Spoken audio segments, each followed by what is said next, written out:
Class 10th chapter AP. Next video से आगे first question है the sum of first 7 terms of an AP. The sum of first 7 terms of an AP is 63। पहले इसी को ले लेते हैं। हमारे पास गिवन है sum of first 7 terms is 63। लिखते हैं इसको S7 इक्वल 63। नेक्स्ट इसके बाद कहता है the sum of next 7 terms is 161। अब जो ये इसमें एक लैंग्वेज आई है the sum of next 7 terms, इसी लैंग्वेज की वजह से ये क्वेश्चन इंपॉर्टेंट है। ये क्वेश्चन एक्सक्लूसिव 3 मार्क्स में आता है। तो जब इसने कहा the sum of first 7 terms, तो इसका मतलब है वो फर्स्ट से ही शुरू होगी, first, second, third, fourth, fifth, six, seventh. वो फर्स्ट 7 नहीं भी कहता, वो सिर्फ इतना कहता द सम ऑफ 7 टर्म्स, तो भी फ्रॉम द बिगिनिंग वो फर्स्ट से ही काउंट होता है।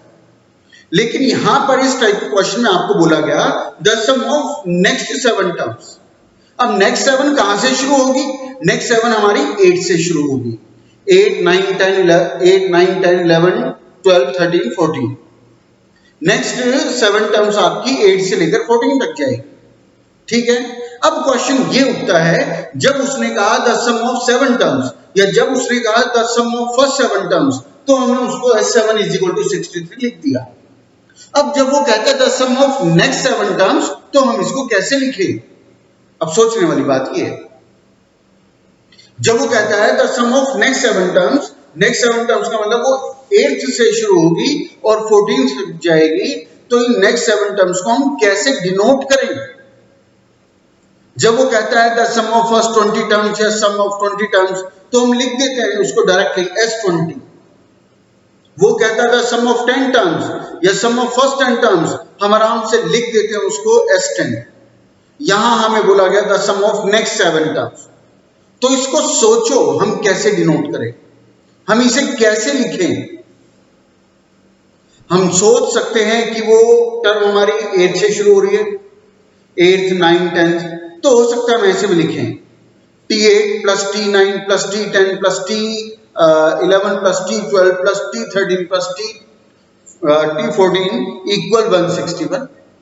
अब उनको खोलना शुरू कर दें।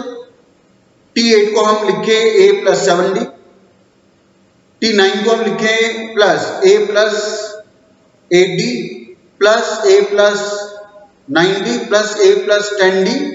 अब ऐसे सोचो कितना बड़ा एक्सपेंशन आपका बनेगा। एक्सपेंशन की भी दिक्कत नहीं है, उसको मर्ज भी कर लेंगे आपस में, क्योंकि सारी टर्म्स आपकी एक ही टर्म्स में है या डी की टर्म्स में, सब प्लस हो जाएगी, कोई प्रॉब्लम नहीं है उसमें भी। लेकिन वो एक्सपेंशन बड़ा होगा, उसको ऑपरेट करने में हमें डेफिनेटली दिक्कत आएगी। ऐसा नहीं है सॉल्व नहीं होगा, वो सॉल्व होगा, लेकिन आपको दिक्कत आएगी। और दूसरी बात, यहां पर तो चलो मान लिया ये नेक्स्ट 7 टर्म्स थी, ये हमसे कह देता है कि नेक्स्ट 21 टर्म्स, तो उतना कहां तक खोलेंगे हम? तो ये तो कोई लॉजिक नहीं हुआ कि हम उसको ऐसे लिखें। तो हमें ये सोचना ही होगा कि नेक्स्ट 7 टर्म्स को, या वो कहता नेक्स्ट 10 टर्म्स को, या वो कहता नेक्स्ट 18 टर्म्स को, वो हमसे कहता नेक्स्ट 11 टर्म्स को, तो हमें सोचना ही होगा उन नेक्स्ट उतनी टर्म्स को कैसे डिनोट किया जाए। अब हो सकता है कुछ ने सोचा हो कि उसको भी S7 ही लिख दो, S7 is equal to 161। Next 7 को जिसने भी सोचा कि नेक्स्ट 7 है तो वो भी 7 का ही एक सेट। अगर हम ये सोचें कि उसको भी S7 लिख दो, तो इस 7 और उस 7 में क्या फर्क हुआ? एपी तो हमारी एक ही है, कोई अलग से डिफरेंट एपी तो है नहीं। डिफरेंट एपी होती तो उसको भी S7 लिखा जा सकता था, लेकिन ऐसा नहीं कर सकते, क्योंकि जब हम S7 लिखते हैं या S8 लिखते या S10 लिखते या S20 लिखते, तो from the very beginning first से ही वो शुरू होता, फर्स्ट, सेकंड, थर्ड, फोर्थ। लेकिन ऐसा नहीं है, वो 8 से शुरू हो रहा है। तो उसको कैसे सोचा जाएगा, अब उसको हम डिस्कस करते हैं। देखो, 7 पहले वाली थी और 7 उसके बाद वाली है, 7 जस्ट उसके बाद वाली है, 7 पहले वाली है और 7 उसके बाद वाली, तो टोटल कितनी हो गई? टोटल 14 हो गई। टोटल कितनी हो गई 14। तो अब इन 14 टर्म्स में से हम कितना माइनस करें कि बाकी के नेक्स्ट 7 8 to 14 बच जाए।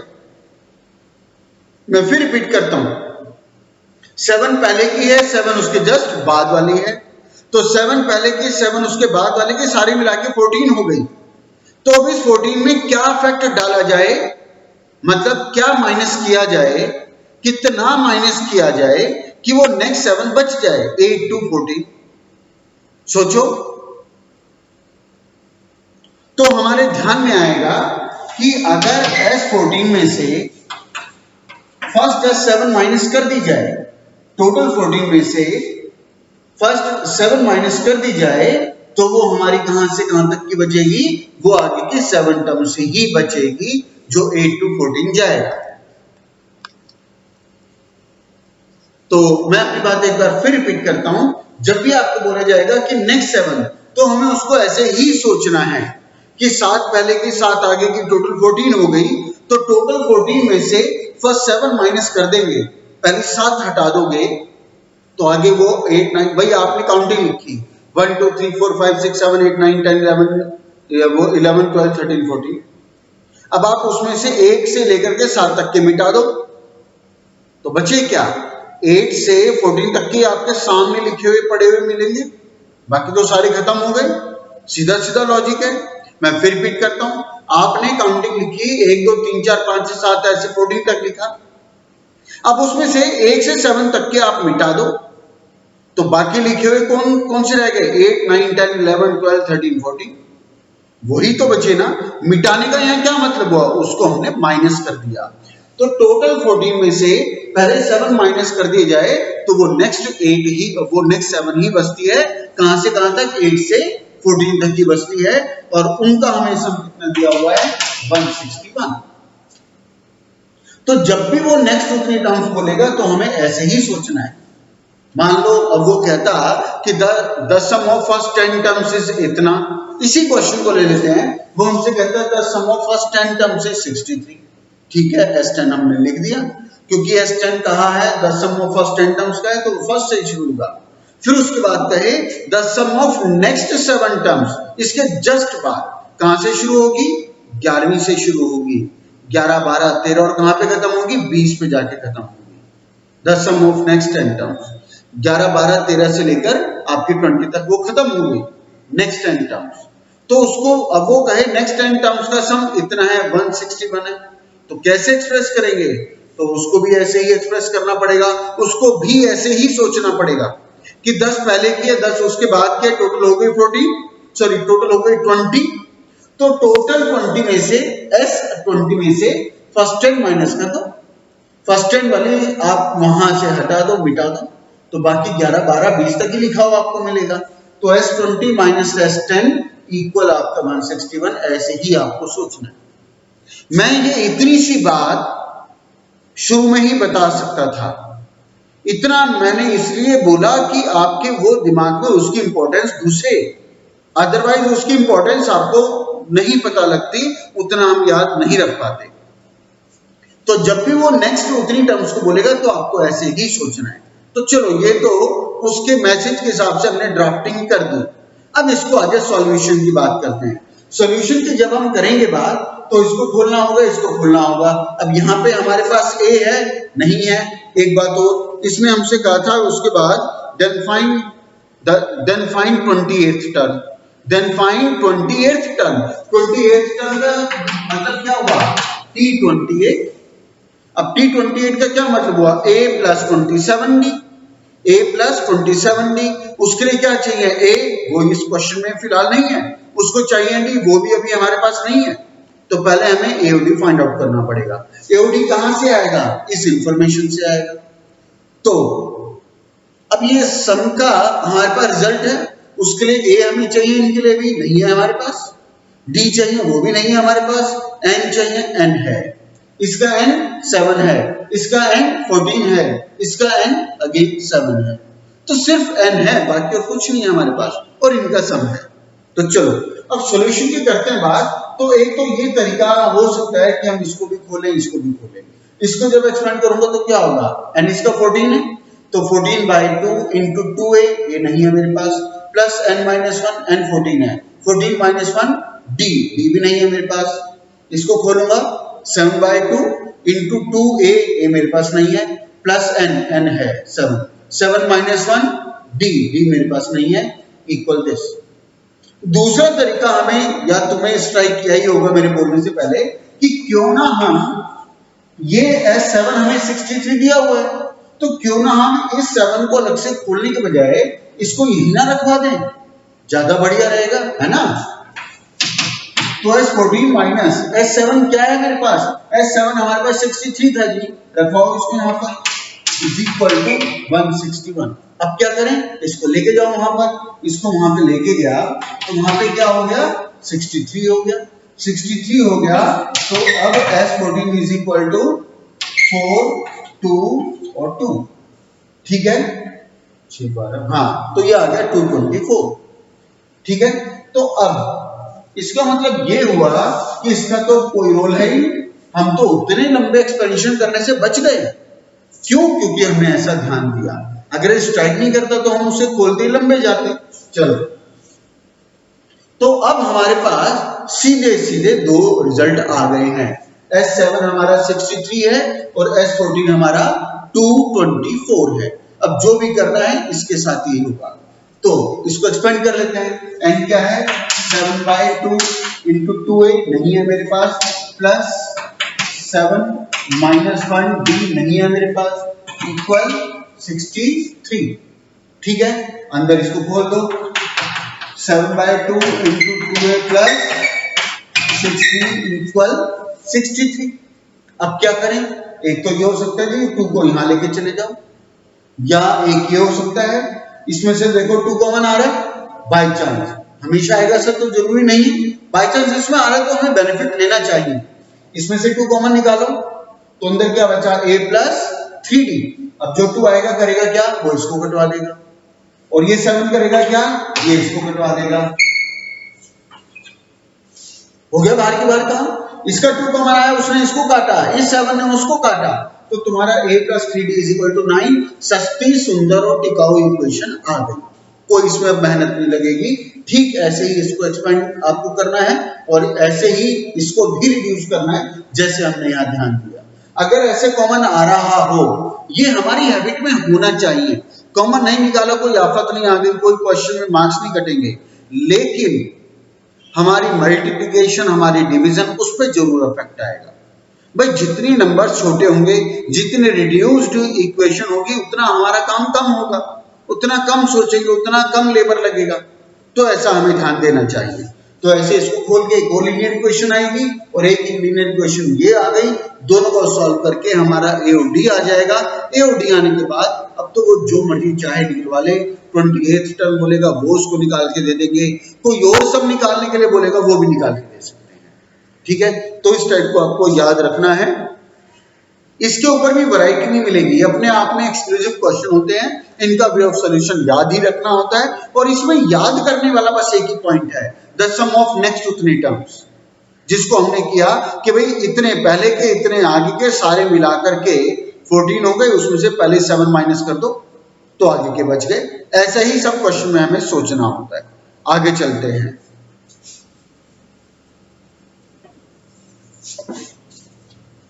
नेक्स्ट 2 मार्क्स का क्वेश्चन है, और इस टाइप का क्वेश्चन 1 मार्क्स में भी आ सकता है एमसीक्यू फॉर्म में, और 2 मार्क्स में भी आ सकता है। 2 मार्क्स से ज्यादा की इसकी वेटेज नहीं है, बड़े सीधे सीधे क्वेश्चन है। जैसे पहला है the sum of n terms, the sum of n terms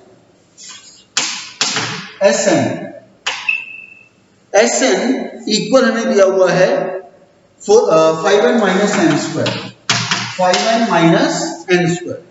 Sn हमें गिवन है ये। अब वो कहता है find the common difference, find the common difference, d find out करो, ठीक है, करते हैं। चलो, अब ये Sn है हमारे पास, Sn equal 5n minus n square, और आपको डिफरेंस फाइंड आउट करना है। एक भी तो उसने हमें दी नहीं, कुछ भी नहीं है हमारे पास, कोई सीक्वेंस भी नहीं है हमारे पास। इसका मतलब सीक्वेंस भी हमें ही अरेंज करनी पड़ेगी, फर्स्ट टर्म भी हमें ही अरेंज करनी पड़ेगी। इक्वेशन भी हमें ही अरेंज करनी पड़ेगी, जो भी पॉसिबल होगा हमें ही अरेंज करना है। 1 से 2 मार्क्स का क्वेश्चन आता है इसका, तो देखते हैं कैसे करेंगे। इसमें करना क्या है, सीधा सीधा n में तुम 1 सब्स्टिट्यूट करो, n में 1 सब्स्टिट्यूट कर दो, हो गया सब्स्टिट्यूट। चलो जहां जहां सब में रखा 5 1 माइनस 1 स्क्वायर, तो कितना आ गया ये 5 माइनस 1 आपका आ गया 4, ठीक है, ये आपका आ गया। चलो जैसे n में रखा था 1, अब ऐसे ही n में रखवाओ 2।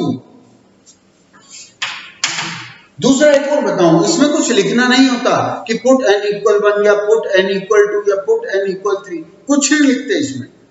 ये लिखा जा सकता है टेकिंग s1, ये जी टेकिंग s2, ये आगे सब्स्टिट्यूट नहीं करना होता, थोड़ी देर में उसमें तुम्हें लॉजिक समझ आ जाएगा क्यों मैं ऐसा कह रहा हूं। तो अब 2 सब्स्टिट्यूट करो, 5 into 2 माइनस 2 स्क्वायर, जहां जहां था मैंने 2 सब्स्टिट्यूट कर दिया। चलो अब ये कितना हो गया 10 माइनस 4 कितना आ गया 6। चलो अब यहां रोक करके अब जरा इस पे बातचीत करते हैं। अब ये तुम्हारा 4 क्या है, 4 है तुम्हारा s1, s1 इक्वल 4। 6 क्या है, 6 आपका s2 है, s2 इक्वल 6। अब हमें ये सोचना है कि s1 को अगर हम स्टेटमेंट में बोले, अगर स्टेटमेंट बोलना हो तो s1 को क्या बोला जाएगा, सोचो। s1 इक्वल 4, अगर इसे स्टेटमेंट फॉर्म में एक्सप्लेन करना हो, स्टेटमेंट फॉर्म में बोलना हो, तो हम इसको क्या बोलेंगे, s2 इक्वल 6, s2 इक्वल 6।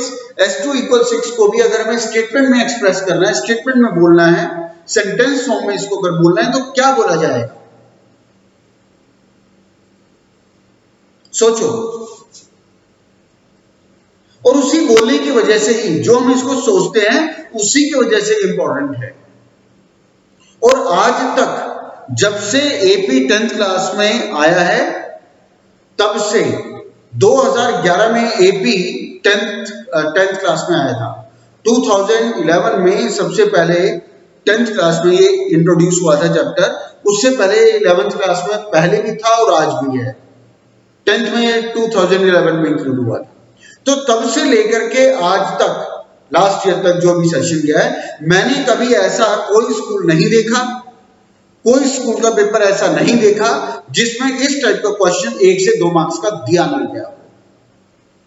और कुछ आए ना आए जो नहीं है, लेकिन इस टाइप के ऊपर क्वेश्चन 100% आता है और आता रहेगा। तो हम ये सोचे कि S1 को स्टेटमेंट में क्या बोला जा सकता है, S2 को स्टेटमेंट में क्या बोला जा सकता है। तो तुमने सोच लिया होगा, मैं बोलता हूं S1 इक्वल 4। S यहां क्या है, S यहां पे नोटेशन है सम की, S यहां पे नोटेशन है सम की। तो S1 का क्या मतलब हुआ, sum of first term, sum of first term.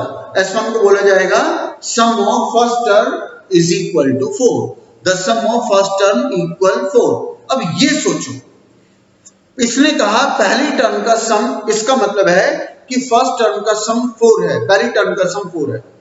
अब क्या अकेले एक नंबर का कोई सम हो सकता है, मैंने यहां पे एक नंबर लिखा 3, अब मैं कहूं उसका करो सम, कैसे करें जी, अकेली वैल्यू इसका क्या सम होगा, अकेले नंबर का या फर्स्ट नंबर का तो कोई सम नहीं हो सकता ना।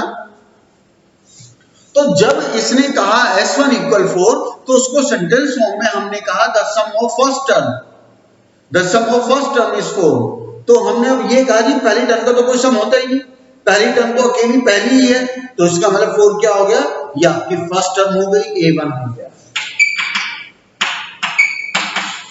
A1 equal 4। मैं फिर रिपीट करता हूं, S1 इक्वल 4 का मतलब हमने सेंटेंस फॉर्म में देखा the sum of first term, फिर हमने कहा जी फर्स्ट टर्म यानी एक ही टर्म, पहली टर्म, उसका क्या सम होगा, पहली टर्म का सम, पहली टर्म का क्या सम होगा, अकेली का क्या सम होगा, अकेली टर्म का कोई सम थोड़ी ना होता है, 2-3 वैल्यूज दो तभी तो करेंगे सम। तो इसका मतलब ये क्या हुआ, जब S1 इक्वल 4 है, सम ऑफ फर्स्ट टर्म है, तो वो पहली टर्म हो गई, तो मतलब 4 आपका हुआ A1, ठीक है, फर्स्ट टर्म आपको पता लग गई फ्री में। अब S2 इक्वल 6, S2 इक्वल 6 का क्या मतलब है, सेंटेंस फॉर्म में सम ऑफ 2 टर्म्स कह सकते हैं 10। अगर किसी ने अगर ये सोचा the sum of second term, तो वो उसने बिल्कुल गलत सोचा, फिर वो बोलना होगा मुझे, फिर वो गधा है, ऐसा गधा ही सोचेगा। अगर किसी ने ये सोचा कि the sum of second term का क्या सम होगा, ये सेकंड टर्म का सम नहीं है, क्योंकि अभी जब से हमारा सम शुरू हुआ है तब से मैंने ये बात लगातार बोली है कि जब क्वेश्चन में बोला जाता है द सम ऑफ 7 टर्म, तो इसका मतलब क्या है, 1 से लेकर 7 तक की सभी का सम। जब वो क्वेश्चन में कहता है द सम ऑफ 25 टर्म्स, तो इसका मतलब क्या है, 1 से लेकर 25 तक की सभी टर्म्स का सम। तो ऐसी जब S2 आया तो सम ऑफ सेकंड टर्म नहीं बोला जाएगा, जैसा मैंने लास्ट क्वेश्चन में भी बार बार इस बात को रिपीट किया। तो S2 का मतलब सेकंड टर्म नहीं होता, the sum of second term नहीं होता, उसका मतलब होता है द सम ऑफ 2 टर्म्स या the sum of first 2 terms. ये याद रखने की बात है, ठीक है। तो S2 का मतलब the sum of first 2 terms, कौन कौन सी, पहली और दूसरी। पहली कौन सी, A1 प्लस दूसरी कौन सी, A2 equal 6। The sum of 2 terms, the sum of first 2 terms, दोनों में से कोई भी एक सेंटेंस में बोलना होता है। तो जब हमने ये बोला the sum of first 2 terms, तो इसका मतलब क्या है, पहली और दूसरी। पहली का मतलब A1, दूसरी का मतलब A2 इक्वल 6। फिर हमें ध्यान आया A1 तो हमारे पास आ चुका है 4, तो A1 को यहां पे रखवाओ। A1 को यहां रख दिया 4, तो A2 क्या हो गया, 6 माइनस 4 मतलब 2। तो A2 यानी कि सेकंड टर्म क्या आ गई आपकी 2, फर्स्ट टर्म क्या आई थी आपकी 4। तो हमारी AP क्या हुई, फर्स्ट टर्म आपकी A1 क्या है 4 और A2 क्या है 2, ठीक है। चलो आगे तो खैर ये AP गई होगी। अब इसने कहा था डिफरेंस निकाल के दो, डी हम कैसे निकालते हैं, A2 माइनस A1। डी हम कैसे निकालते हैं, A2 माइनस A1। A2 क्या है, A2 हमारा 2 आया, A1 आपका 4 आया, तो -2 is the difference. -2 is the difference. A2 आपका 2 आया, A1 आपका 4 आया, डिफरेंस होता है A2 माइनस A1, यानी 2 minus 4 minus 2 is the difference. अब चाहे उसने तो खैर डिफरेंस मांगा था, चाहे कुछ भी निकलवा ले। तो अब वो बोलेगा 26 टर्म निकालो, ए आपको चाहिए था वो आपका आ चुका है 4, डी आपको चाहिए था वो आपका आ चुका है -2, निकाल के दे दो जो मर्जी। अब वो कोई भी सम पूछे वो सब निकाल के दे सकते हैं, ठीक है। एक और ऐसा ही ले लेते हैं।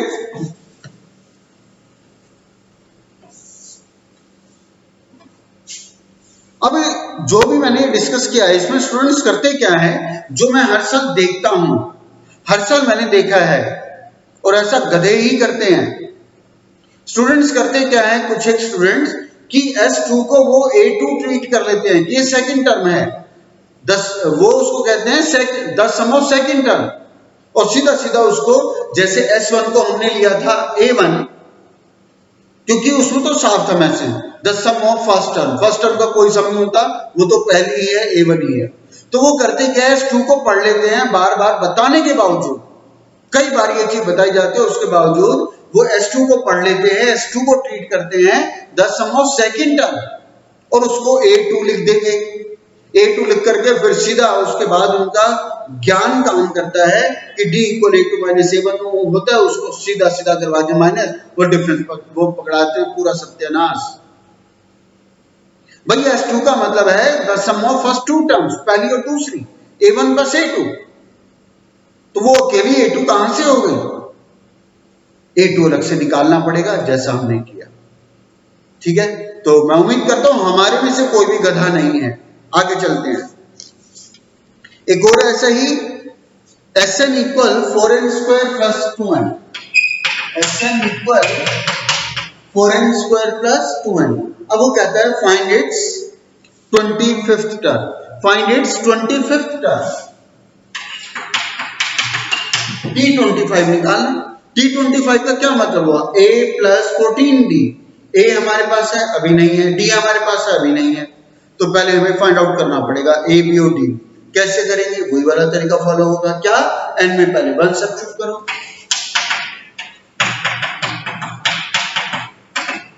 कितना आ गया, 6 आ गया। चलो अब 2 सब्स्टिट्यूट करो, कितना हो गया 16 + 4, यह आ गया 20 आ गया। ठीक है, चलो अब वही वाली रेडी है। S1 = 6, S1 को स्टेटमेंट में क्या बोला जाएगा, the sum of first term. अब हम बोलेंगे भाई फर्स्ट टर्म का क्या सम होगा, अकेले का कोई सम थोड़ी ना होता है, वो तो पहली थी, पहली है, पहली रहेगी, तो इसका मतलब तो वो A1 है सीधा सीधा। तो दिस इंप्लाइज A1 = 6। S2 आया आपका 20, तो S2 का मतलब सम ऑफ सेकंड टर्म नहीं है, S2 का मतलब सम ऑफ फर्स्ट 2 टर्म्स है, the sum of first 2 terms या sum of 2 terms. Sum of second term नहीं बोलेंगे, ये पाप हो जाएगा। The sum of first 2 terms, और सम ऑफ फर्स्ट 2 टर्म मतलब कौन कौन सी, पहली और दूसरी। पहली और दूसरी मतलब A1 + A2 = 20। A1 हमारा 6 आ चुका है जी, लिख दो, प्लस A2 = 20, तो A2 कितना आ गया तुम्हारा 14 आ गया। ठीक है, अब आप निकाल सकते हो डिफरेंस। डिफरेंस क्या होता है, A2 - A1, A2 हमारा आ चुका 14, -A1 आ चुका है 6, माइनस करके आपका डिफरेंस भी आ गया, A आपका आ चुका है।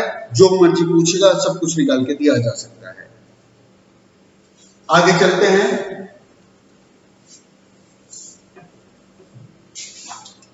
नेक्स्ट, अब डिफरेंट टाइप के थोड़ा प्रूविंग टाइप क्वेश्चन। अभी हम एक ही टाइप का क्वेश्चन कर रहे थे जिसमें कुछ ना कुछ आपको वैल्यूज फाइंड आउट करनी थी। अब सारा कंसेप्ट यही होगा, फॉर्मेटिंग सारी यही होगी, बस वो प्रूविंग की फॉर्म में क्वेश्चंस होंगे। तो उस पे एक पहला सैंपल लेते हैं। वो कहता है, और जो मैं ये क्वेश्चन कर रहा हूं हो सकता है कुछ एक स्टूडेंट्स को शुरू में थोड़ा सा मुश्किल लगे, लेकिन इसमें एक सबसे अच्छा बेनिफिट ये है, ये पैटर्न पे चलने वाले क्वेश्चन है और ऐसे कैसे चलाने होते हैं। इसमें कहीं पे दिमाग ज्यादा नहीं लगाना होता कि किसको किससे क्या सेटिंग करनी है, कहां से क्या चीज निकाल के सब्स्टिट्यूट करना है, इसमें वो झंझट होता ही नहीं है। जैसे जैसे दिया गया है, जैसे जैसे इंस्ट्रक्शन दी गई है, वैसे वैसे उसको आगे चलाते रहो। तो क्वेश्चन, और ये वाले क्वेश्चन कम से कम 3, ज्यादा से ज्यादा 4 मार्क्स के आते हैं। वैसे तो 4 मार्क्स के ही आते हैं, वेटेज भी इनकी 4 मार्क्स में ही है, काम भी इसमें 4 मार्क्स वाला ही है। और भी अच्छी बात यह है, ये कुछ एक गिनती के क्वेश्चन है, आते हैं तो उन्हीं में से आता है और कुछ एक्स्ट्रा बनता ही नहीं है इसके ऊपर। तो क्वेश्चन है SN sum of n terms के लिए है और n नंबर ऑफ टर्म्स है ऑफ एन AP। वो कहता है prove that S12 = thrice of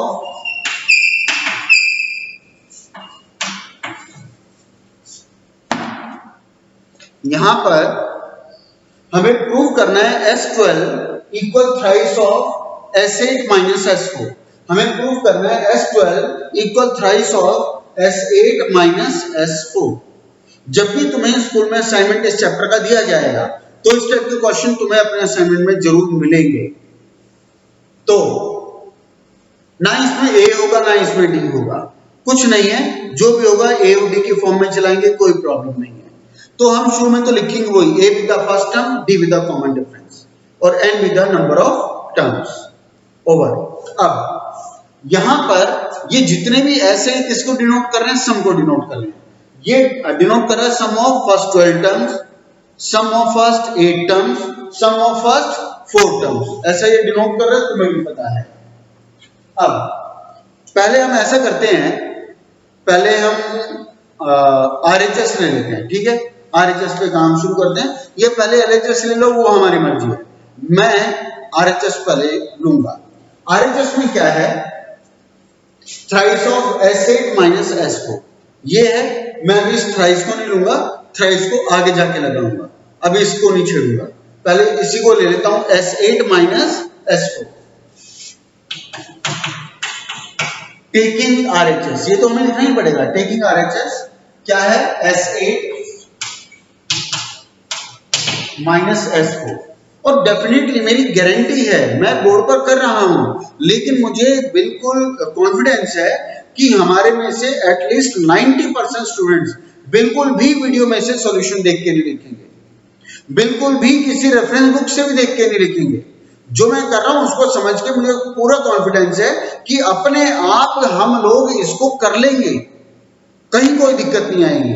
तो S8 माइनस S4 इसको खोलना शुरू करते हैं। इनका हमारे पास A भी नहीं है, इनका हमारे पास D भी नहीं है तो सिर्फ क्या है N है। इसका N 8 है, इसका N 4 है, जितना है उससे से करते हैं काम। तो चलो फॉर्मूला हमारा n/2 यानी 8/2 into 2a plus 8 minus 1 d। n था वही हमने रखा दिया, a और d है नहीं हमारे पास, ठीक है। माइनस S4 की बारी, इसका n क्या है 4 है, 4/2 2a प्लस 4 माइनस 1 d।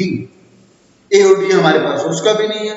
चलो अब जो भी करना है इसी के लिए होगा और कुछ नहीं कर सकते। अब एक तो ये हो सकता है कि इसको मैं काट दूं, इसको भी कटिंग कर दूं, बिल्कुल ना करना ये काम, फंस जाएंगे हम, बिल्कुल ना करना। क्यों नहीं करना, थोड़ी देर में उसका तुम्हें जवाब मैं दूंगा।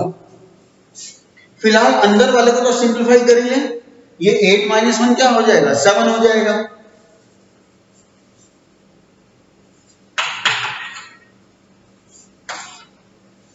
ये 4 माइनस 1 क्या हो जाएगा 3 हो जाएगा।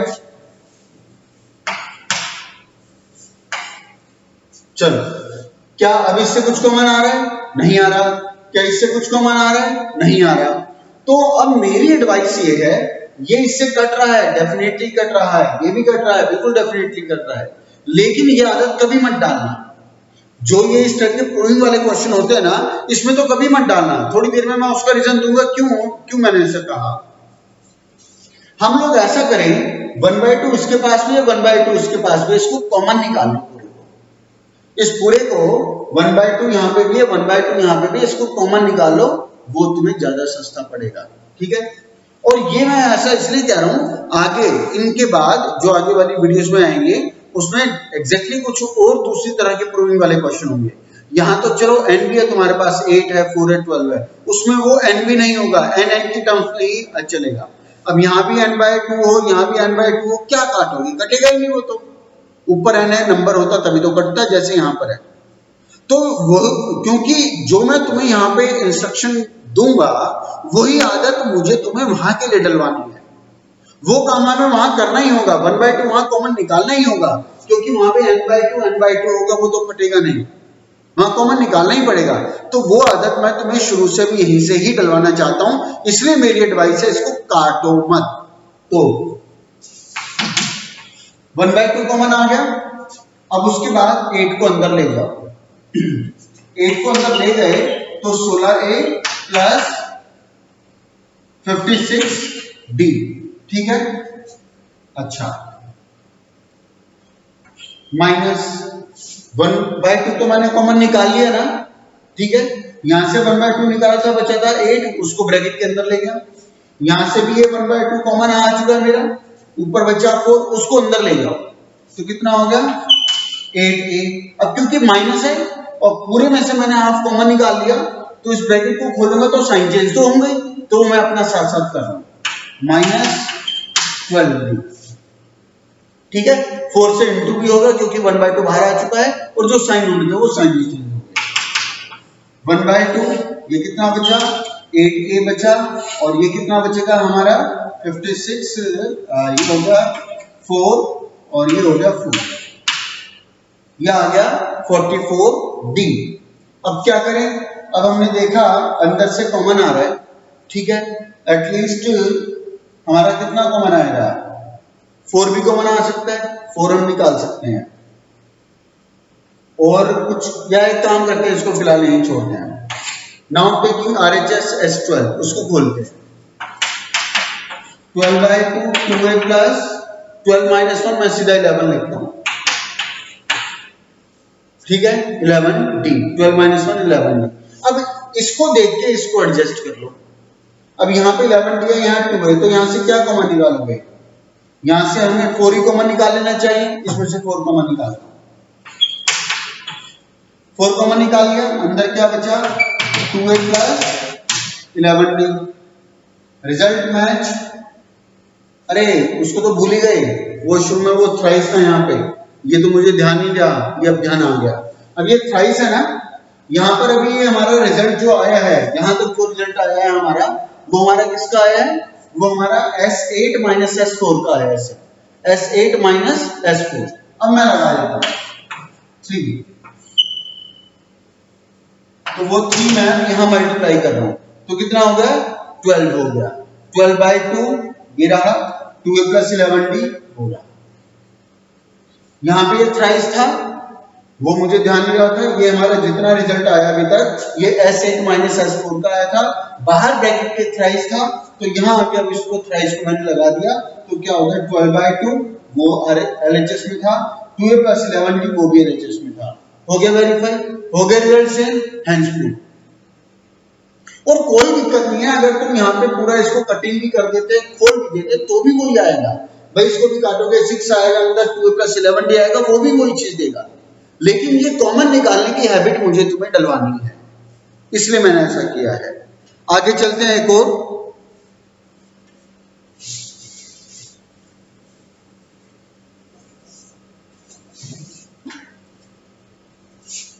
इसके बाद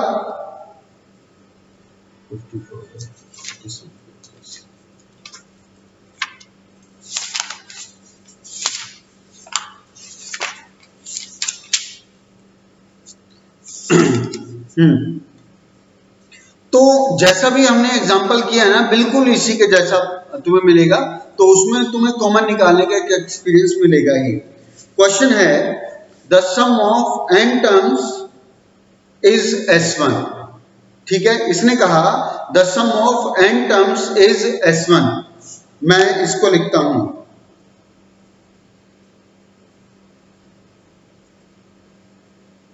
n टर्म्स का सम S1 है, S1। अब यहां पे इस 1 का मतलब वो n वाला 1 नहीं है, ये ध्यान रखना, उसने n अलग से लिख के दिया हुआ है, the sum of n terms is S1। Sum जो S1 है वो तो सम की एक नोटेशन है, यहाँ पे इस S1 में इस 1 का मतलब n 1 से नहीं है, इसकी नंबर ऑफ टर्म्स n है, इसको मैं साथ साथ खोलता हूं, n/2 × 2a + n-1d, और कुछ नहीं कर सकता इसका। उसके बाद कहता है the sum of 2n terms is S2। अब वो कहता है 2n टर्म्स का सम S2 है, 2n टर्म्स का सम S2 है, तो उसको भी खोल लेते हैं, S2 इक्वल 2n/2, क्योंकि जिस सीक्वेंस का, जिस AP का सम S2 है, उसकी नंबर ऑफ टर्म्स हमें बताया गया 2n, उसकी नंबर ऑफ टर्म्स है 2n, उसकी नंबर ऑफ टर्म्स थी n, तो इसीलिए मैंने n की जगह लिखा 2n, 2n + 2a ×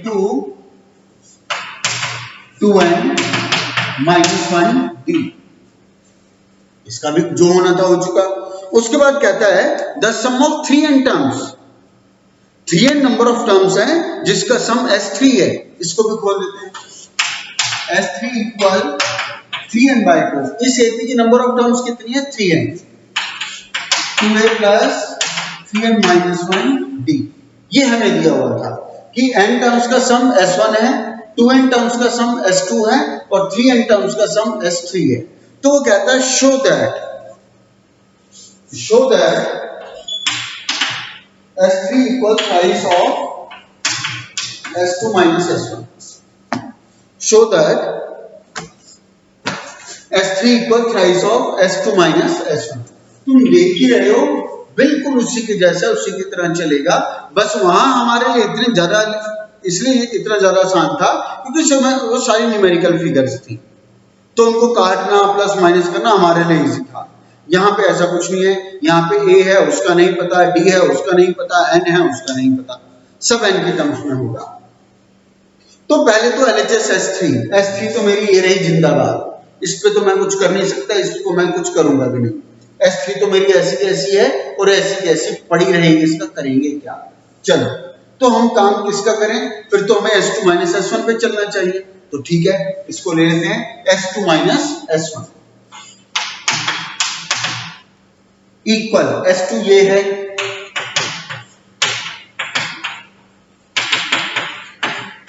minus S2 ये है। अब ये देखो 2 से 2 काटना मत। एक बार फिर मैं बता दूंगा मैं क्यों कटिंग नहीं कर रहा।